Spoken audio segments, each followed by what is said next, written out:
പത്തനംതിട്ട തിരുവല്ലയിൽ ബാർ പരിസരത്ത് കൂട്ടയടി. ബാറിനുള്ളിലുണ്ടായ തർക്കമാണ് പുറത്ത് സംഘർഷത്തിൽ കലാശിച്ചത്. വിവരങ്ങളുമായി പത്തനംതിട്ടയിൽ നിന്നും ശ്രീജിത്ത് ശ്രീകുമാരൻ ചേരുന്നുണ്ട്. ശ്രീജിത്ത്, വിവരങ്ങൾ.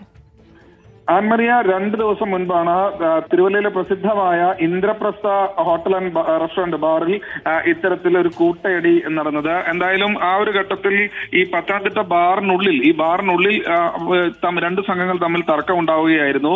ആ സമയത്താണ് ബാറിലെ ജീവനക്കാർ ഈ വിഷയത്തിൽ ഇടപെടുന്നത്, അവരെ പുറത്താക്കാൻ ശ്രമിക്കുന്നത്.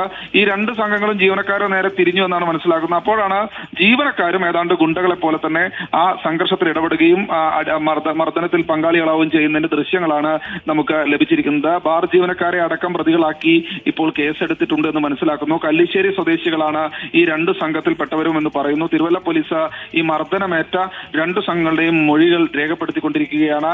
എന്തായാലും ഇത് സ്ഥിരം സംഭവമാണ് എന്ന് നാട്ടുകാർ പറയുന്നുണ്ട്. ഈ ബാറിന്റെ പരിസരത്ത് ഇത്തരത്തിൽ ആക്രമണം നടക്കുന്നത് സ്ഥിരമായ സംഭവമാണെന്ന് പറയുന്നുണ്ട്. ആ ബാർ ജീവനക്കാരനടക്കം മർദ്ദിക്കുന്ന ദൃശ്യങ്ങളാണ് ഇപ്പോൾ പുറത്തു വന്നിരിക്കുന്നത്. എന്തായാലും പോലീസ് ഈ വിഷയം ഗൗരവത്തോടുകൂടിയാണ് കാണുന്നത്. സാമൂഹിക സംഘങ്ങളുടെ ഒരു കേന്ദ്രമായി ഇത്തരത്തിലുള്ള ബാറുകളുടെ പരിസരം മാറുന്നുവെന്ന ഒരു റിപ്പോർട്ട്, സ്പെഷ്യൽ ബ്രാഞ്ച് റിപ്പോർട്ടും ഇതിനകം തന്നെ കൊടുത്തിട്ടുണ്ട്. ആൻമരിയ.